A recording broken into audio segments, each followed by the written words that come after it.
कि ये नबी जब मक्के में 571 ईस्वी में अब्दुल्ला की पीठ से आमिना के बतन से मकाम बैदा पीर के दिन सुबह सादिक पैदा होते हैं तो 9 महीने माँ के पेट में रह के पैदा हुए, यानी दुनिया में आने में 9 महीने लगे, मगर यही मुस्तफा मस्जिद हराम से मस्जिद अक्सा होते हुए जब कुर्बे मौला में जाते हैं तो 9 महीना नहीं, 1 महीना नहीं, 1 हफ्ता नहीं, 1 मिनट नहीं, 1 सेकंड के करोड़वां हिस्सा में नबी गए और वापस आए। वजह यह है ग्रेविटी रब की तरफ से थी, कशिश फिक्र रब की तरफ से थी। और ये मैं नहीं बोलता, तमाम साइंसदानों का बाप जिसके सामने न्यूटन भी घुटना टेकता है, आइंस्टाइन का भी जनाजा निकलता है।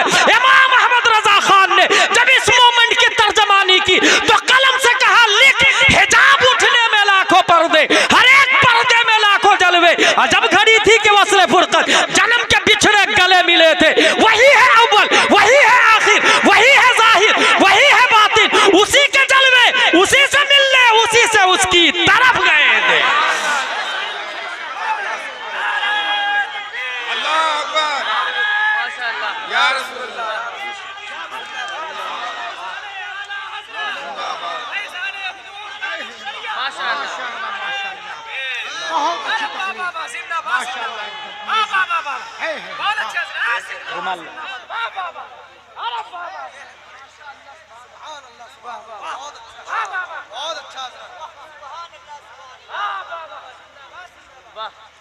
वतन असली कुर्बे मौला। न्यूटन की थ्योरी जब मार्केट में आई, छोड़ दे चुपचाप सुन, नबी की थ्योरी, न्यूटन की थ्योरी जब मार्केट में आई, 7 साल का एक बच्चा डॉक्टर के पास गया। डॉक्टर साहब तबीयत खराब है मेरी, इलाज किया। डॉक्टर अपने फ्रेंड से बात कर रहा, ग्रेविटी का नजरिया जो न्यूटन ने दिया, बिगेस्ट, लाजवाब, नोबेल प्राइज होल्डर, 1642 ईस्वी, यानी 1600 साल तक किसी ने बताया नहीं जमीन के अंदर ग्रेविटी है, जबकि सब रुस्तम और सिकंदर आए, पैदा हुए, खाए पिए, एंजॉय किए, चले गए। आज तक किसी ने नहीं बताया जमीन के अंदर ग्रेविटी है। बिगेस्ट नजरिया न्यूटन ने दिया। 7 साल का बच्चा बोलता मैं नहीं मानता। डॉक्टर हैरान, hey you, what are you saying? You are son of 7 year, 7 साल के हो तुम, what are you talking? Newton को नहीं मानते तुम? कहा नहीं मानता, क्योंकि न्यूटन की बात में अगर दम है तो 2 पत्थर जमीन से उठाए, एक का वजन 1.5 किलो, दूसरे का वजन 1 किलो। 1 किलो वाले में 3 पाव ज्यादा जमीन का हिस्सा हुआ। अब 7 साल का बच्चा बोल रहा है कि 1 पाव और 1 किलो दोनों को 1 मीटर जमीन से ऊपर उठाओ और सेम टाइम में दोनों को छोड़ो। अगर न्यूटन की बात सही है तो 1.5 किलो वाले को फास्टली जमीन पे गिरना चाहिए और 1 किलो वाले को सलौली, क्योंकि 3 पाव जो जमीन का मादा उसके अंदर ज्यादा है, वो भी तो जमीन को अपनी तरफ खींचेगा। इस खैंचा खैंची में 1 किलो वाला धीरे से गिरेगा, 1.5 किलो वाला फास्टली, मगर ऐसा होता नहीं। इसलिए न्यूटन का नजरिया बातिल, बातिल, बातिल। डॉक्टर के तो पसीने छूट गए सुनकर। 7 साल का बच्चा है भाई, बोल तो सही रहा तू, लेकिन हम जिनसियत की कसरत जमीन के अंदर ज्यादा है, इसलिए उसे अपनी तरफ खींच लिया। हम जिनसियत किसको कहते हैं? मर्द मर्द की जिन्स है, गाय गाय की जिन्स है, औरत औरत की जिन्स है, यह है हम जिनसियत का। हम जिनसियत की वजह से जमीन ने उसे खींचा है। 7 साल का बच्चा बोलता मैं इसे भी नहीं मानता हम जिनसियत, क्योंकि मस्जिद में एक इमाम होता है मर्द, उसके पीछे मर्द मुक्तदी 100, 200, 300, 400, जुम्मा के दिन 5-5 हजार मुक्तदी होते हैं। दोनों की जिनस एक हुई तो इमाम मुक्तदी में चिपक क्यों नहीं जाता? मुक्तदी पीछे ज्यादा है ना हम जिन्स। हम जिन्स मुक्तदी ज्यादा है, तो इमाम मुक्तदी में चिपकता क्यों नहीं? इसलिए न्यूटन का नजरिया बातिल बातिल बातिल। डॉक्टर और परेशान, भाई ये ला कहां से रहा दलील? ये का न्यूटन का नजरिया गलत है, इमाम मुक्तदी में चिपकता नहीं। डॉक्टर पढ़ा लिखा था, जाहिल नहीं था, डॉक्टर था। डॉक्टर बोला बेटा यहाँ भी बात में दम है, दलील तो तू माकूल दे रहा है, इमाम चिपक जाता। रूह चिपकने नहीं देती है, रूह माने ग्रेविटी है, माने कशिश है, रूह चिपकने नहीं देती। 7 साल का बच्चा भी जाहिल नहीं था, कहा रूह को निकाल देते हैं, लाश को सामने रख देते हैं। रूह को निकाल के लाश को सामने रख दो। आज तक जितनी नमाज़े जनाजा पढ़ी गई है, एक भी लाश आके इंसानों से चिपकी है? इसका मतलब न्यूटन का नजरिया बातिल बातिल बातिल। इस दलील को सुनने के बाद डॉक्टर भी लाजवाब हो गया। दरअसल डॉक्टर को पता नहीं था ये 7 साल का बच्चा कोई और नहीं, 10 शव्वाल 1272 हिजरी 14 जून 1856 ईस्वी में तमाम सवालों का जवाब बनकर, तमाम क्वेश्चन का आंसर बनकर, नकी अली खां की पीठ से तसर्रुफात की करवटें लेता हुआ बरेली की धरती पर वहाबियों का जनाजा निकालने वाला, देवबंदियों की धज्जियां उड़ाने वाला, सुन्नियों की आन बान शान इमाम अहमद रज़ा खान। नारे तकबीर, नारे रिसालत, इश्क मोहब्बत, इश्क मोहब्बत। आप लोग भी बोले बोले बोले, इश्क मोहब्बत, इश्क मोहब्बत, इश्क मोहब्बत, इश्क मोहब्बत, इश्क मोहब्बत, इश्क मोहब्बत। सरजमीने बरेली शरीफ, सरजमीने बरेली शरीफ, फैजाने आला हजरत, फैजाने आला हजरत, फैजाने हुजूर ताजुश शरिया। नारे तकबीर।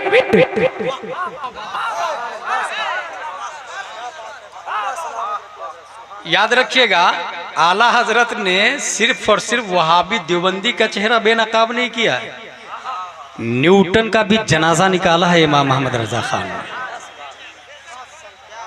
7 साल की उम्र में। बल्कि मुझे एक और बात याद आ गई, 1856 ईस्वी में एक साइंटिस्ट पैदा होता है ऑस्ट्रेलिया में, not Australia, Australia, Vienna university में पढ़ाई करता है। नाम है उसका सिगमंड फ्राइड, साइंटिस्ट का। 25 साल पढ़ाई किया और 25 साल पढ़ाई करने के बाद पूरी दुनिया को एक नजरिया दिया। ये कहा कि हर शख्स की बॉडी में 3 सिफत है, ID, ego, super ego. College के स्टूडेंट जानते हैं इस बात को, ID, ego, super ego. What is the difference between 3 things? ID, ego, super ego हर शख्स की बॉडी में। चाय की दुकान पर खड़े हैं, भीड़ लगी हुई है, चाय पी ली आपने, कोई देख नहीं रहे यार, खसक जाता हूं, बी कॉल्ड आईडी। पैसे नहीं देते, देखेगा थोड़ी, नियत खराब किया, आईडी। कुछ दूर चलने के बाद सोचा यार ये तो हराम है, चाय वाले का 10 रुपया खा करके मैं क्या कर लूंगा भाई, चल वापस कर देते। अगर वापस नहीं किया यह ईगो, और वापस कर दिया यह सुपर ईगो। ये 3 सिफतें हैं इंसान के बदन में, हर शख्स के बदन में। किसने दिया ये? Sigmund Freud, Nobel Prize holder हुआ, दुनिया के साइंसदानों की लिस्ट में उसका नाम आ गया। पढ़ाई कितने साल किया है? 25 साल। कहां पढ़ाई किया? Vienna university. याद रखिएगा ये यूनिवर्सिटी वही है जहां हिटलर पढ़ने गया था और फेल हो गया था, क्योंकि वो लड़ाकू था, पढ़ाकू नहीं था।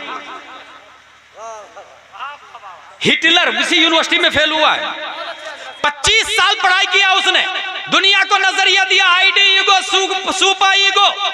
आपको हैरत होगी, ठीक उसी सन 1856 ईस्वी में अल्लाह ने भारत में एक साइंटिस्ट को पैदा किया।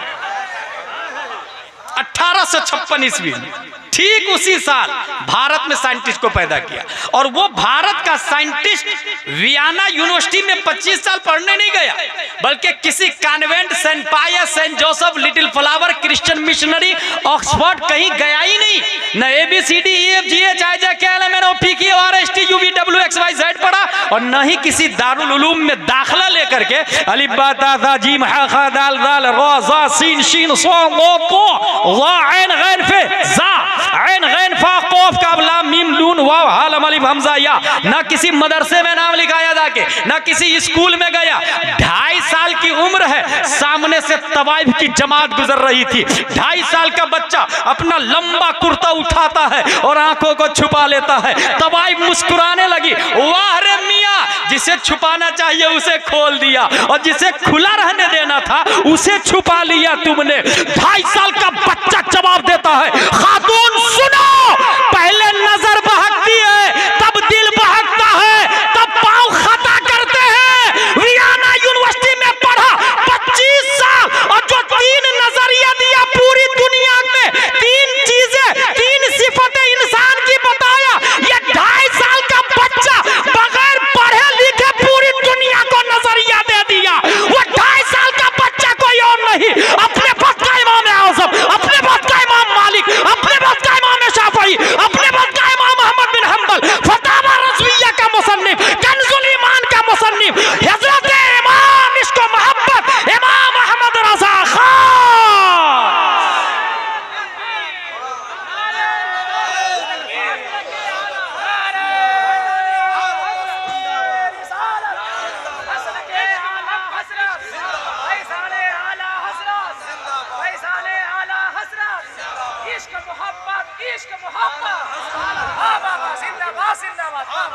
जिस किताब से मैं बोल रहा हूं उसका नाम है द साइंटिफिक वर्क ऑफ इमाम अहमद रजा।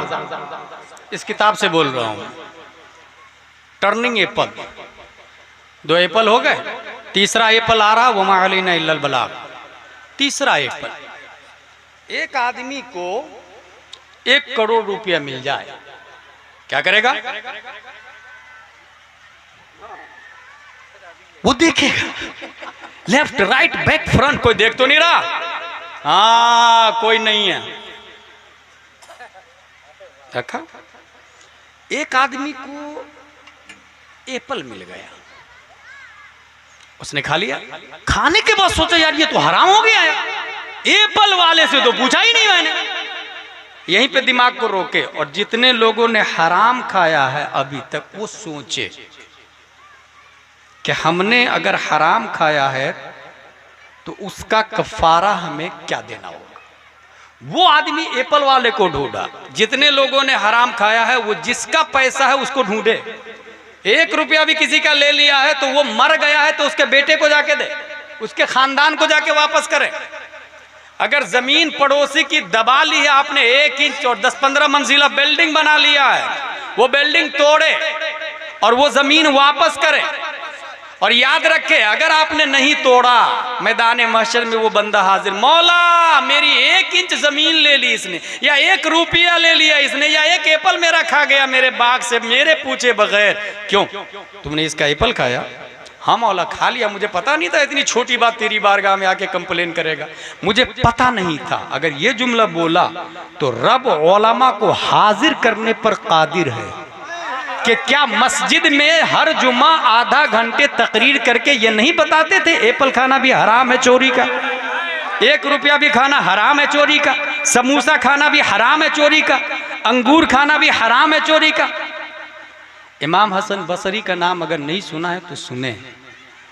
उनसे एक औरत ने कंप्लेन किया कि आपके बेटे ने मेरे पानी का मटका फोड़ दिया है।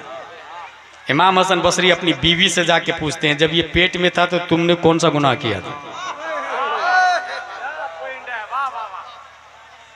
पेट में था तब। खातून याद करती है कि मेरे सरताज, मेरे शौहर, मुझे कोई गुनाह याद नहीं आ रहा। सोचे, खातून बोल रही, आज की खातून को नेकी याद नहीं है क्योंकि 24 घंटा तो गुनाह में गुजर रहे। वहां गुनाह याद नहीं था, यहां नेकी याद नहीं होगी तो कौन सा नेक काम किया था जब मेरा बच्चा मेरे पेट में था। इमाम हसन बसरी की ज़ौजा फरमाती है, मेरे सरताज मुझे सिर्फ इतना याद है कि अमानत के अंगूर रखे हुए थे, मैं कपड़ा सिल रही थी सुई से, मुझे ख्याल आया ये अंगूर मीठे हैं या खट्टे हैं, सुई चुभोया 1 अंगूर के दाने में और अपनी जुबान पर रखा। इमाम हसन बसरी फरमाते बस उसी की सजा है। मटका भी फोड़ा था तो अंगूर की साइज के बराबर ही फोड़ा था। मटका भी फोड़ा बेटा ने तो अंगूर की साइज के बराबर गुलेल से फोड़ा था। इसका मतलब मां जिस प्रकार का गुनाह करेगी बच्चा भी उसी प्रकार की सजा का मुस्तहिक होगा। जितना बड़ा जुर्म होगा उसका असर बच्चा उतना ही मुतासिर होगा। यहीं से यह भी नोट कर ले, बाप ने अगर अपनी बीवी को हालते हमल में यानी बच्चा पेट में और अपनी बीवी को हराम खिलाया, वो बच्चा कभी अल्लाह का वली हो ही नहीं सकता है, कभी अल्लाह का वली नहीं हो सकता है। बल्कि मजीद ये बता दूं, बहुत ज्यादा हराम खिलाया तो वही आलिम की तौहीन करता है, वही मस्जिद के इमाम की बगावत करता है, वही ताजुश शरिया की मुखालफत करता है, वही ख्वाजा मुजफ्फर की मुखालफत करता है, वही मुफ्ती आजम हिंद हुजूर मुजाहिद मिल्लत की मुखालफत करता। क्योंकि पूरी दुनिया में अल्लाह के नबी ने ऑक्सफोर्ड, कैम्ब्रिज, जेएनयू करोड़पति, Donald Trump, नेतन, billion million person को वारिसे नबी नहीं, बल्कि नबी ने आलिम को अपना नायब बनाया है, आलिम को अपना जानशी बताया है। इसलिए जो भी आलिम की तौहीन करता है समझ जाइए अगला स्टेप है वो अमीर मुआविया की तौहीन करेगा। और जो अमीर मुआविया की तौहीन करता है या तो खारजी होता है या राफजी होता है और सीधा एक स्टेप आगे बढ़ता है और नबी की तौहीन करने लग जाता है। और जो नबी की तौहीन करता है रतुल्लिम बादा ज़ालिका ज़नीम से मुफस्सिरीन ने इस्तिदलाल किया है, जब वो पेट में था तो सिर्फ बाप ने हराम लुकमा नहीं बल्कि हराम नुतफे का इख्तिलात हुआ था, नतीजतन बच्चा नबी की तौहीन करता है। ये बहुत बुनियादी बात बता के जा रहा हूं। एप्पल मैदान महशर में तमाम तर गुनाह उस आदमी के गुनाह इधर ट्रांसफर होंगे। पहले इसकी नेकियां जाएगी, जिसने एक एप्पल खाया है हराम का उसकी नेकियां ट्रांसफर हो जाएगी उधर। बहाना काम देगा नहीं, क्योंकि हर जुमा आलिम साहब अच्छी तकरीर करते हैं, मुझसे अच्छी करते हैं। मैं एक तकरीर कई शहर में कर लेता हूं माकूल नजराना लेकर के, और यही लोग देते हैं जो मुझे अभी आप मेरे सामने जो लोग हैं, और यही लोग जुमा में तकरीर सुनने के बाद 50 रुपया इमाम से मुसाफा करने को तैयार नहीं है। क्या साइकोलॉजी है, कहाँ जा रहे हैं, क्या कॉन्सेप्ट है, किस चाल में फंसे हैं, किस जाल में उलझे हैं। रस्मों रिवाज पे रोए आप जरा कभी कभी तनाई में बैठ के कि क्या हो रहा है।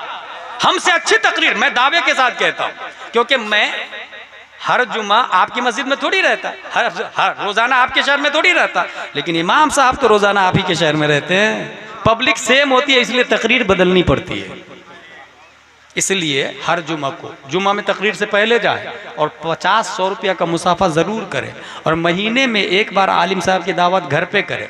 नहीं पूरा खाना तो सिर्फ चाय पे बुलाए, औरतों को पर्दे में रखे, मर्द बाहर रहें, और अपनी बीवी और बच्चों को बताए कि ये तुम्हारे भी गुरु है और तुम्हारे शौहर के भी गुरु और बाप के भी गुरु है, क्योंकि नबी के नाइब है। और जिस घर में आलिम की आमदोरफ्त होगी उस घर की बेटी कभी आरएसएस के साथ भागेगी नहीं। ये हकीकत बता रहा हूं। जो लड़कियां भागी है वो सब पढ़ी लिखी थी मगर दीन से दूर थी, उलमा से दूर थी, खुद अपने आप को educated person, very good culture holder समझ रही थी अपने आप, गई काम से। बच्चे हरामी होंगे, काफिर होंगे, मुर्तद होंगे वगैरह वगैरह। इसलिए जिसने हराम का एप्पल खाया उसकी नेकियां ट्रांसफर होगी। जिसका एप्पल है उससे पूछा जाएगा एप्पल वाले से, बाग वाले से, भाई तू राजी हो गया ना? राजी नहीं। जानते फिर क्या होगा? उसके गुनाह ट्रांसफर होंगे इधर। किधर ट्रांसफर होंगे?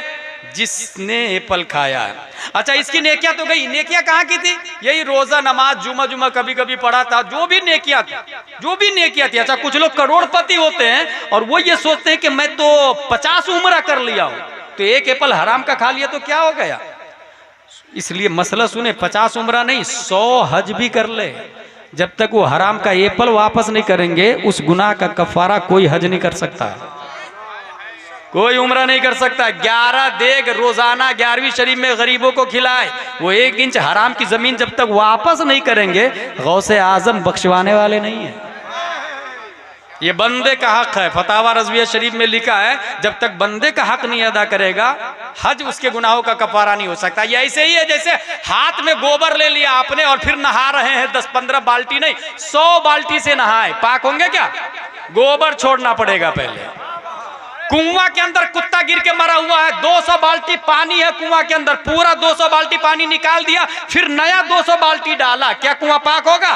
नहीं, पहले कुत्ते को निकालना पड़ेगा भाई साहब। इसलिए वो हराम का एप्पल वापस करना होगा, वो 1 इंच जमीन वापस करनी होगी, फिर हज करे तब गुंबद खजरा से आवाज आएगी, मनज़ारा कब्री वजबत लहू शफाअती।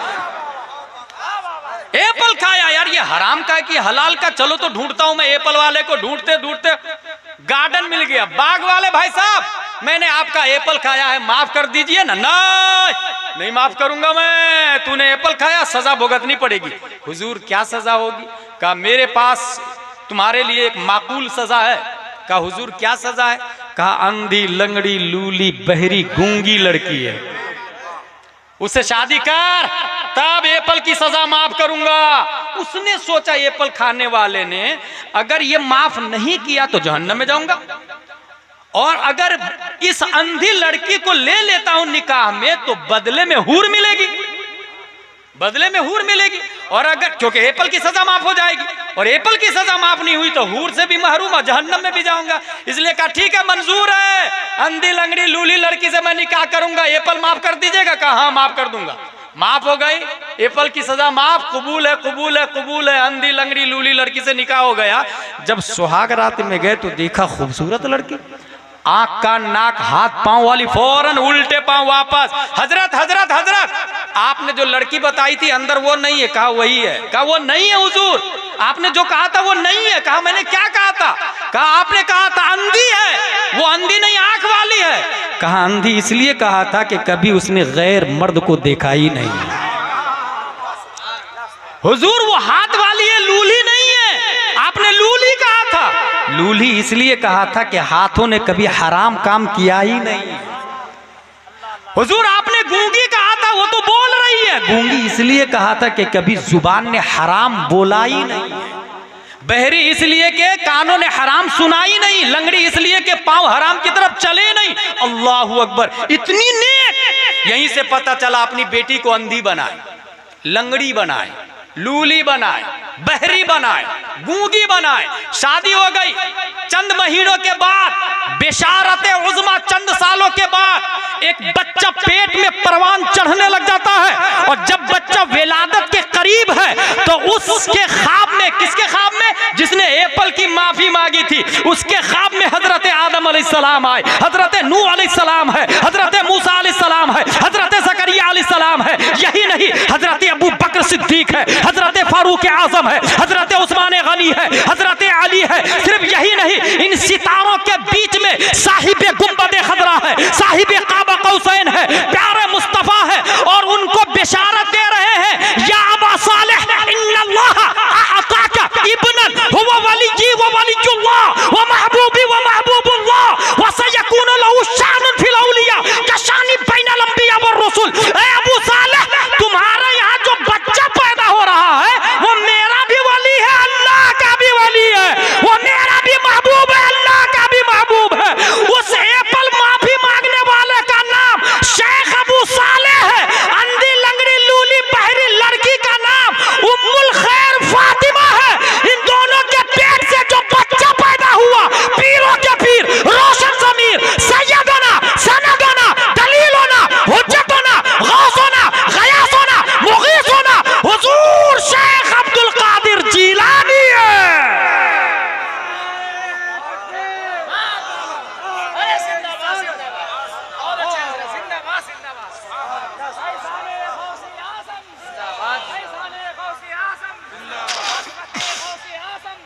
रिफाते गौसे आज़म, रिफाते गौसे आज़म, अज़मते गौसे आज़म, नारे तकबीर, नारे रिसालत। मौजू क्या था? टर्निंग एप्पल, जिसने तारीख को गौसे आजम दिया है। टर्निंग एप्पल गौसे आजम रज़ी अल्लाह ताला अन्हु। इसका मतलब क्या हुआ? अगर बाप हराम से बचता है तो बेटा गौस पैदा होता है। ये मतलब हुआ ना नतीजा। बाप हराम से बचेगा तो बेटा गौस पैदा होगा, माँ हराम से बचेगी तब बेटा गौस पैदा होगा। गौस का सिलसिला बंद नहीं हुआ, आज भी पचगछिया में गौस पैदा हो सकता है। एक है हर जमाने का गौस, और एक है हर जगह, एक एक जमाने का गौस। इमाम हसन से लेकर इमाम मेहदी तक गौसियत की कुर्सी पे शेख अब्दुल कादिर जिलानी फाइज है। और एक हर जमाने में गौस आएंगे और उस गौस का इंतकाल होगा तो दूसरे गौस का इंतखाब होगा। और ये भी याद रखें, क़यामत तक जितने अब्दाल हैं, कुतुब है, गौस है, किसको कहाँ पे रखना, भेजना, ट्रांसफ़र करना, माजूल करना, ये सब जिम्मेदारी नबी ने गौस आज़म को अता फरमा दी है। इसलिए मेरे भाई, हासिल ये हुआ कि हम हराम नहीं खाएंगे, अपने बच्चों को हराम नहीं खिलाएंगे, मस्जिद में जुमा की तकरीर से पहले मस्जिद में पहुंच जाएंगे, तकरीर सुनेंगे, महीने में एक बार इमाम साहब को घर पे बुलाएंगे और अपने बच्चे को चाहे वो किसी भी स्कूल में पढ़े, मदरसा में ज़रूर भेजेंगे। किसी भी स्कूल में पढ़ रहा लेकिन मदरसा में ज़रूर भेजेंगे। इमाम साहब को जो बुलाएं, यूं ही लोग कुरान खानी के लिए बुलाते हैं ना, हर फर्द कुरान खानी के लिए बुलाता, बाप का इंतकाल हुआ, दादा का इंतकाल हुआ, इमाम साहब वो मेरे दादा का इंतकाल हो गया है तो 10 पेटियां ज़रा इसाले सवाब के लिए मस्जिदों में पहुंचा दीजिए ना। ठीक है, ये लिखा गया पेटी पर, बराए इसाले सवाब मरहूम फुला। 10 पेटियां 10 मस्जिदों में चली गई। Question arise in our mind, पढ़ा किसने? उस पेटी से पारा निकाल के पढ़ा किसने? दूसरे ने अपने बाप के नाम से दिया था तो आपने नहीं पढ़ा था। जब आप अपने बाप के नाम से देंगे तो दूसरा क्यों पढ़ेगा? बेवकूफ है वो। टीड फॉर टैड, कमा तदीनो तो दान, जैसी करनी वैसी भरनी। दूसरे के बाप के नाम से आप नहीं पढ़ेंगे, वो पूरा कुरान पढ़ के आपको देगा। नतीजतन पेटी पे पेटी, पेटी पे पेटी, पेटी पे पेटी। मुतवल्ली साहब इमाम साहब से पूछते, इमाम साहब 50 पेटियां हो गई, पारे बुसीदे हो गए, दफन कर दूं क्या? बोले हाँ दफन कर दो। गई पेटी मिट्टी के नीचे। ये क्यों हुआ? खुद ही मुफ्ती बन के पेटियां पहुंचा दिया था।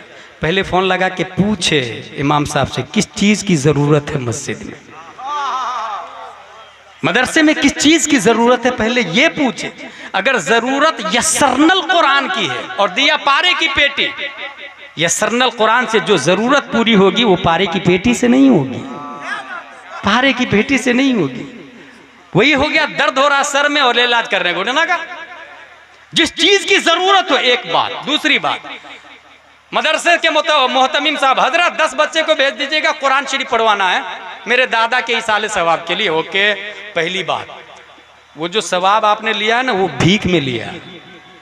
सवाब पहले पढ़ने वाले को मिला, फिर उस पढ़ने वालों ने भीख में डोनेशन दिया आपको, तब वो सवाब आप ट्रांसफर कर रहे हैं दादा के पास। वो खुद की कमाई हुई नहीं है, भीख में मांगी हुई है। पहला पॉइंट। दूसरा पॉइंट, 10 बच्चे आए, 3-3 पारे पढ़े, एक कुरान शरीफ खत्म हो गया है। अल्लाह ताला एक कुरान का सवाब मेरे दादा की रूह को पेश करता हूँ, कबूल फरमा। बहक़ ला इलाहा इल्लल्लाह मुहम्मदुर रसूलुल्लाह सल्लल्लाहु अलैहि वसल्लम। हो गया, एक कुरान का सवाब मिला। इससे इसको बदल है। मैं एक नया तरीका बताता हूँ, और ये नया तरीका सुनेंगे आप पहली बार। लिखा हुआ है 100 साल पहले, लिखा हुआ बहुत पुराना है, सुनेंगे आप पहली बार। तफसीर नईमी के अंदर लिखा हुआ है कि एक इंसान अगर एक आयत की तफसीर समझ ले तो अल्लाह तबारक व तआला 10 कुरान का सवाब अता फरमाता है। आलिम साहब को बुलाए और कहे सूरह कौसर की तफसीर करके बताए। बीवी बच्चों को पर्दे में बैठाए, मर्द लोग आगे रहे, एक आयत की तफसीर करके इमाम साहब बताएंगे। चाय भी हो गई, नाश्ता भी होगा, एक आयत की तफसीर भी मिल गई। खत्म से पहले अब हाथ उठाए, ए अल्लाह ताला 10 कुरान का सवाब मेरे दादा की रूह को पेश करता हूँ, कबूल फरमाए। बता, इसमें ज्यादा फायदा या उसमें ज्यादा फायदा? 10 बच्चों को बुलाया, एक कुरान का सवाब। यहाँ एक आलिम साहब को बुलाया तो डबल सवाब, एक तो 10 कुरान का। दूसरा फायदा ये कि एक आयत की तफसीर का अल्लामा भी बन गया, एक आयत की तफसीर और मीनिंग भी समझ गया। ये वो बुनियादी बातें हैं जो आपको जहालत से निकाल कर रोशनी के मैदान में ला देगा, जिससे आपकी सोच बिल्ड करेगी। बच्चों को तालीम जरूर दे, अरबी उर्दू दोनों। और जो लोग अल्लाह ने जिसको दौलत दी उनको मैं कहूँगा अपनी स्कूल खोले, अपनी लेडी बटलर खोले, जचगी हॉस्पिटल। माँ और बहनें हालत हमल में बच्चा पैदा होने वाला 9 महीना ज्यादा जहां हुआ, डॉक्टर ने बोल दिया कि इसे फौरन हॉस्पिटल ले जाओ। कहां लिखा भाई 9 महीने के बाद हॉस्पिटल ले जाना चाहिए? बच्चा माँ के पेट में कितने महीने रह सकता है पता है आप लोग? 2 साल तक माँ के पेट में बच्चा रह सकता है, 2 साल तक। यहाँ 10वां महीना चलता है तो माँ बाप दादा दादी पूरा मोहल्ला हैरान परेशान, डॉक्टर भी बार बार प्रेशराइज करता है, ऑपरेशन ऑपरेशन ऑपरेशन। ये प्री प्लान है, ये प्री प्लान है। और जचगी अगर वो करवाता है, लेडीज होती है या जेंट्स होता है? जेंट्स होता है। हमारी गैरत कितनी मुर्दा हो चुकी है, हमारी माँ और बहनें तवल्लुद के लिए गैर मर्द के पास जा रही है, और अमीर लोग सो रहे हैं आराम से एफडी करवा के, बिल्डिंग बना के, खेतों में खेत खरीद करके अपनी औलाद के लिए करोड़ों का बैलेंस जमा कर रहे हैं, मगर गांव की औरतें गैर मर्दों के सामने जचगी पे मजबूर है। इसका जिम्मेदार कौन है? इस बेगैरती और बेहयाई का वबाल किसके साथ? इसलिए हमारा जचगी हॉस्पिटल होना चाहिए। हमारी बहनें जो पढ़ रही है वो उसमें नर्स होगी, शरीयत के हिसाब से फैसला होगा, बच्चा वक्ते विलादत पैदा हो जाएगा, चाहे 11वां चले या 12वां चले या 20वां महीना चले। ये इस्लाम का सिस्टम है। दूसरी बात, स्कूल अपनी होनी चाहिए, अपनी स्कूल खोले, क्योंकि अभी हाल ही में जो हुआ कर्नाटका में, ये कहा गया कि नकाब पहन के अंदर नहीं जा सकते। औरत जब जा रही थी बच्चे को लेके, वॉचमैन ने कहा यू कांट इंटरव्यू नकाब पहन के आप नहीं जा सकते। उस बेहया औरत ने कैमरा के सामने नकाब उतारा है और साड़ी पहन के अंदर गई है। ये मर्दों की गैरत पे जोरदार थप्पड़ है।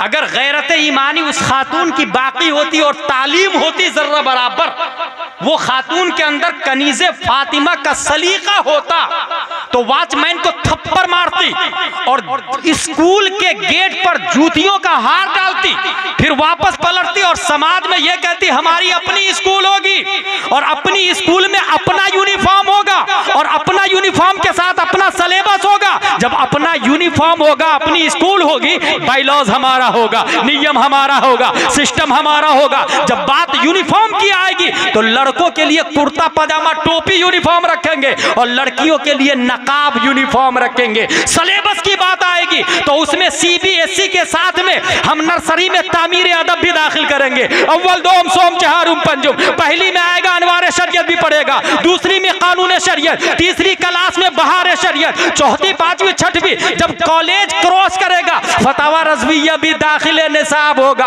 अब जो बच्चा पढ़ के फारिग होगा वो डॉक्टर जाकिर नायक नहीं होगा, जो फारिग होगा वो डॉक्टर अमीन मियां होगा, वो डॉक्टर सज्जाद आलम मिसबाही होगा, जो खुद भी सुन्नी होगा और हजारों के बीच में सुन्नियत बचाएगा भी, सुन्नियत बांटेगा भी।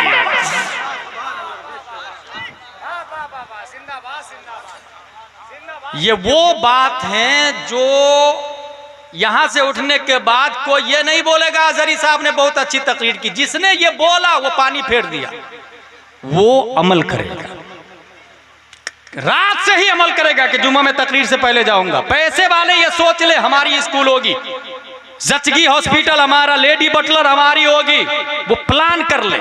और इस तरह अगर निजाम बना लिया हमने तो जो हालात देख रहे हैं आप ना, यकीनन इस हालात से हम बाहर आ जाएंगे। क्या वजह है? इस वक्त रियाज सीजन चल रहा है, पता है आप लोग को? जो लोग न्यूज देखते हैं उनको पता है रियाज सीजन। $400 मोहम्मद बिन सलमान खर्चा कर लिया है, $400। कितने लोग शरीक हुए? बंबई के नंगे लोग, बॉलीवुड हॉलीवुड ट्रॉलीवुड वाले अभी वही है। 40 लाख से ज्यादा लोग शरीक है उस इंजॉय प्ले हॉल में, 40 लाख से ज्यादा लोग एंजॉय कर रहे हैं। जबकि ऐन इसी मौके पर फिलिस्तीन में रोजाना 400 बच्चों की जाने जा रही हैं। जस्ट इमेजिन अबाउट इट, कौन सोचेगा? मोहम्मद बिन सलमान प्राइम मिनिस्टर ऑफ सऊदीया कितना मरदूद खबीस है, बताए गैरत ईमानी कहां गई उसकी? उसको मुर्दा कहेंगे ना, वो अबू जहल की औलाद है, वो मुर्दा हो नहीं सकता, वो मुर्दा हो नहीं सकता। रोजाना बच्चे जानते हैं हड्डी टूट रही है, पैरासीटामोल पेन किलर नहीं है वहां पर, फ्लेक्सन नहीं है वहां पर, हड्डी टूटी हुई हड्डी को जोड़ने के लिए बाप कुरान की आयत पढ़ता है, वो बच्चा आयतें सुनता है और हड्डी जुड़वा रहा है। कौन सोचेगा इसके बाद? कौन तवज्जो देगा इसके बाद? चमड़ी कटी हुई है, कॉटन बैंडेज, कैल्शियम मेडिसिन, किसी चीज की फैसिलिटी नहीं है, हड्डी टूटी हुई एक्सरा पीओपी, किसी चीज की फैसिलिटी नहीं है वहां। कुरान की तिलावत, और क्या कुरान की तिलावत के पेन किलर का काम करती है?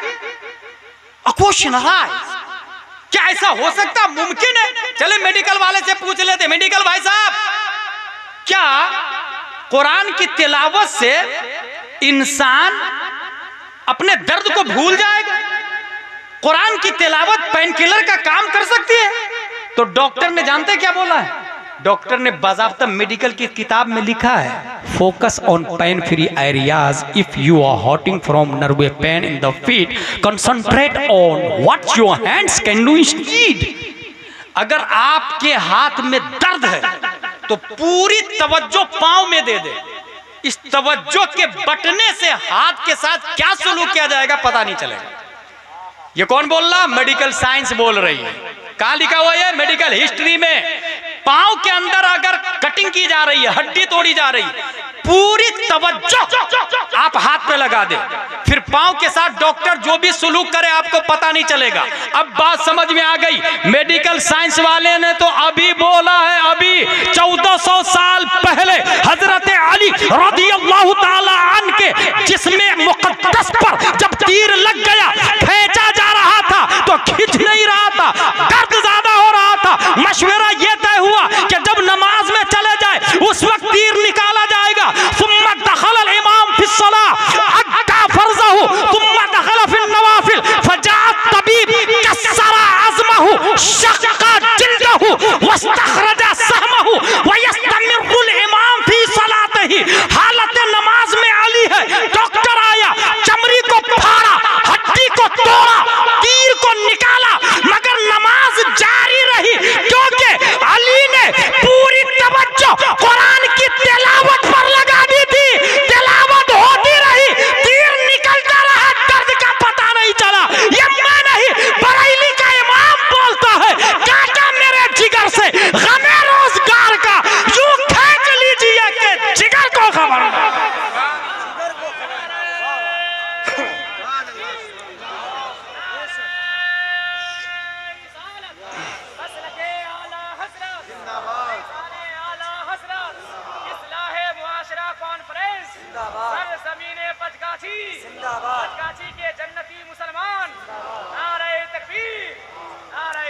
लिहाजा कभी कभी तन्हाई में बैठ के फिलिस्तीन के मुसलमानों के लिए रो लिया करे। बनी आदम आज़ाई यके दिगरंद के दर आफरीनश जयक जौहरंद चू दर्द बजुज आवरद रोजगार दिगर अजुहारा नमानत करा न तरसदा के बर उफ्ताद गा न बख्शायत गर जपाए दर आयत कस नगीरत दस। मेरे भाई, यहाँ इंजेक्शन लगता है तो पूरी बॉडी को फील होता कि नहीं होता? क्योंकि ये पार्ट ऑफ बॉडी है ना, हर फर्द, हर मुस्लिम पार्ट ऑफ बॉडी है। फिलिस्तीन में कोई भाई मरता है तो हमें दर्द होना चाहिए, ऐसे जैसे मेरा बेटा मरा, मेरा भाई मरा। ये ट्रू इस्लाम है। और जब तक ये जज्बा बाकी था, सहाबा दुनिया में फैलते फैलते चले जाते। कन्नहुम बुनियानुम मरसूस का लफ्ज कुरान शरीफ में आया। सहाबा ऐसे मुत्तहिद थे कि जैसे शीशा पिलाई हुई दीवार। कन्नहुम बुनियानुम मरसूस, यूनिटी बनाए फाइटिंग के लिए। इंटरनल एजुकेशनल पैलिस को फरोग दे, मुखालफत मत करे। अपने वाली स्कूल ने तो भेज दे, ये मत कहे कि वो पैसा ले रहा है यार बहुत ज्यादा और पढ़ाई भी अच्छी नहीं करवा रहा। भाई इतना सोच लीजिएगा कि अगर क्रिश्चियन स्कूल में जाएगा तो जन गण मन अधिनायक से शुरू करेगा। यहाँ पर कम से कम मुस्तफ़ा जाने रहमत पे लाखों सलाम से क्लास की इब्तिदा होगी। रब्बे कदीर हम सबको कुरान शरीफ, हदीस शरीफ, फ़िक़्ह शरीफ पढ़ने, समझने, अमल करने की तौफ़ीक़ अता फरमाए। वमा अलैना इल्लल बलाग़। अस्सलामु अलैकुम।